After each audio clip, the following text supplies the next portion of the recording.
तेरी मेरी कहानियाँ से सभी अपडेट पाने के लिए बेल आइकन दबाएं। आज की कहानी है माँ जी बच्चा पूरा दिन डायपर में नहीं रह सकता। माँ जी, थोड़ा आशु का ध्यान रखिएगा, मैं पूजा करके अभी आई। बहू किरण शाम की दिया बातें करने के लिए जाने से पहले भागवत कथा का पाठ कर रही सास सुषमा जी के पास बेटे को लेटाते हुए बोली। सुषमा जी ने हाथ के इशारे से बहू को आश्वस्त किया। किरण संध्या पूजन करने चली गई। कुछ ही देर में सुषमा जी के चिल्लाने की आवाज आई। अरे यह क्या कर दिया, सब सत्यानाश कर दिया। आवाज सुनकर किरण जल्दी से उनके पास पहुंची तो देखा आशु मुस्कुरा रहा है और सास नाराज उसे पुकार रही हैं। कहाँ मर गई बहू, जल्दी आ, देख तेरे लाल के कारनामे। इसने अपनी सूसू से मेरा बिस्तर गीला कर दिया। यह तो गनीमत रही कि पुस्तक बच गई। आशु लेटा लेटा मुस्कुरा रहा था और अपने छोटे छोटे हाथों से मूत्र की धार को पकड़ने की कोशिश कर रहा था। 7 महीने के आशु के लिए जो आसपास की चीज़ें थोड़ी थोड़ी समझने लगा था, यह हैरत भरा पल था। उसकी यही आदत है, अगर डायपर ना लगा हो तो वह ऐसे ही अपनी धार को पकड़ने की कोशिश करता है और जब उससे यह नहीं हो पाता तो रोना शुरू कर देता है। किरण ने जल्दी से उसे उठाया। सुषमा जी चिल्लाई, बहू तुम्हें कितनी बार कहा है, इसे ऐसे ही बिस्तर पर मत लेटाया करो, कर दिया ना सब कुछ गीला। किरण धीरे से बोली, माँ जी पूरा दिन बच्चा डायपर में भी तो नहीं रह सकता। सुषमा जी बोली, तो फिर रात को क्यों डायपर लगाती है, तब तो महारानी को अपनी नींद की फिक्र रहती है। अब सास का बिस्तर मलमूत्र से गंदा हो तो होने दो, अब ऐसे ही मूर्ति बनी खड़ी रहोगी या कुछ करोगी भी। जा जल्दी से जाकर प्रेस ला, इसे सुखाना भी तो है। किरण ने जल्दी से आशु के कपड़े बदले और सास का बिस्तर सुखाने लगी। सुषमा जी अभी भी लगातार बोल रही थी, कल सुबह इसे धूप में डाल देना, सूख तो यह जाएगा पर यह दुर्गंध कैसे जाएगी। कितनी बार समझाया है, इसे नीचे जमीन पर कपड़ा बिछाकर लेटा दिया कर, यह बिस्तर पर सुलाने लायक नहीं। खुद का कमरा तो दुर्गंध से भर रखा है, मेरे पास भी साफ सफाई नहीं रहने देती।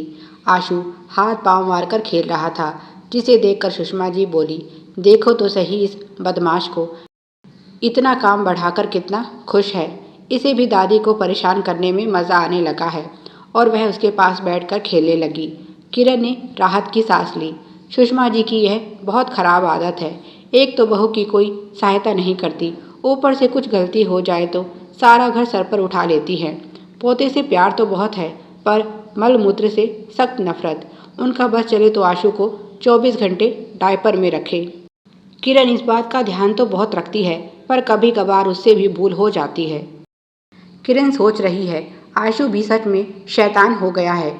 उसने सुषमा जी के पास लेटाने से पहले बहुत कोशिश की कि वह सूसू कर ले, पर तब उसने नहीं की। दादी के बिस्तर पर जाकर ही उसकी सूसू निकलती है। कुछ ही दिनों बाद किरण की ननद हिमांशी अपनी 3 महीने की बेटी सिया को लेकर आई। किरण के पति विनय 2 भाई बहन हैं। बहन हिमांशी छोटी है, वर्ष भर पहले ही उसकी शादी हुई है। सुषमा जी को एक नाती की आस थी पर लड़की होने पर भी उन्होंने संतोष कर लिया। कम से कम कुछ हुआ तो सही, क्योंकि हिमांशी की जेठानी कई वर्षों के बाद भी मां नहीं बन सकी है। उन्हें बच्चे की सख्त ज़रूरत थी। सुषमा जी को भी इस विषय पर चिंता थी, क्योंकि केवल जेठानी ही नहीं, उसकी ननद भी काफ़ी इलाज के बाद भी अभी तक मां नहीं बन पाई है। उसकी सास भी कई वर्षों तक बच्चों के लिए तड़पती रही और जब भगवान ने दिए तो 3-3 बच्चे दिए। इसीलिए हिमांशी को लेकर भी सभी के मन में डर था। पर सिया के जन्म के बाद उस घर का सूना आंगन खिल उठा और हिमांशी का कद ससुराल में बहुत ऊंचा हो गया। सभी उसे बहुत प्यार करने लगे। सिया में तो सबकी जान अटकी है। सुषमा जी के बहुत कहने पर बच्ची के जन्म के 3 महीने बाद हिमांशी यहाँ आ रही है, वह भी केवल 1 हफ्ते के लिए। सुषमा जी तो बेटी के भाग्य पर बहुत इतरा रही हैं। जिसे ऐसा ससुराल मिले उसे मायके की क्या ज़रूरत है। उन्होंने बहू को साफ साफ बोल दिया है, जब तक हिमांशी यहाँ रहे उसकी खातिरदारी में कोई कमी नहीं होनी चाहिए। बड़ी मुश्किलों से तो उसके सास ससुर उसे भेजने को तैयार हुए हैं। अगली बार पता नहीं कब आना हो। किरण के ससुर जी नहीं हैं और सास अध्यापिका के पद से रिटायर हैं। पति इंजीनियर है और वह भी पूरी पढ़ी लिखी है, बस घर और बच्चे की जिम्मेदारी के कारण अभी जॉब करने में असमर्थ है। अभी हिमांशी को आए 3 दिन हुए थे। एक दोपहर दोनों ननद भाभी बैठी गप्पे मार रही थी। तभी हिमांशी का फोन बजने लगा। उसकी सास का फोन था। बात करते करते हिमांशी बहुत चिंतित लग रही थी। किरण ने पूछा, क्या हुआ? वह बोली, भाभी अब क्या बताऊं, सिया की याद में ससुर जी को बुखार आ गया है। सास कह रही थी मिलना जुलना बहुत हो चुका है, आज ही अपने घर लौट आओ। हमारा सिया के बिना बिल्कुल मन नहीं लग रहा है। तभी सुषमा जी के चिल्लाने की आवाज़ आई। दोनों जल्दी से वहां पहुंची। किरण के मुंह से निकला, अब आशु ने क्या कर दिया माँ जी? पर सुषमा जी हिमांशी पर चिल्लाई, माँ बन गई है पर अभी तक तुझे अकल नहीं आई। ऐसे ही इसे मेरे बिस्तर पर लेटा गई। देख क्या हाल किया है इसने। सिया ने उनके बिस्तर पर पॉटी कर दी थी। किरण आगे बढ़ी और बोली, मैं साफ करती हूँ। उसने सिया को गोद में उठाया और पहले बच्ची को साफ सुथरा करके हिमांशी की गोद में दिया। फिर आशु को नीचे जमीन पर कपड़ा बिछाकर लेटा दिया और जल्दी जल्दी सास का बिस्तर ले जाकर साफ करने लगी। हिमांशी अपने कमरे में आ गई। कुछ देर बाद चाय का समय हो गया और किरण भी काम से निपट गई तो वह हिमांशी के पास चाय के लिए पूछने गई तो देखा हिमांशी ने अपना बैग पैक कर लिया है। किरण बोली, हिमांशी यह क्या है, तुम सामान क्यों पैक कर रही हो? हिमांशी बोली, भाभी मैं जा रही हूँ, इन्हें फ़ोन कर दिया है, कुछ ही देर में लेने आ रहे हैं। किरण बोली, ऐसे कैसे तुम जा सकती हो? फिर उसे दोपहर की घटना याद आई और बोली, माँ की बातों का भी क्या बुरा मानना, यह तो उनका स्वभाव है। हिमांशी बैग लेकर बाहर आ गई। सुषमा जी ने भी जब उसे तैयार देखा तो पूछा, यह सामान लेकर कहाँ जा रही हो? हिमांशी बोली, मैं अपने घर जा रही हूँ और एक बात कहना चाहती हूँ। आज नाराज़ होकर बेटी घर से जा रही है। अगर तुमने खुद में सुधार नहीं किया तो एक दिन मजबूरन बहू को भी जाना होगा। क्या आफत आ गई जो सिया ने तुम्हारा बिस्तर गंदा कर दिया? मानती हूँ यह सही नहीं, पर आपका बर्ताव क्या सही था? आप आराम से भी तो यह बात कह सकती थी। इतना हंगामा करने की क्या ज़रूरत थी?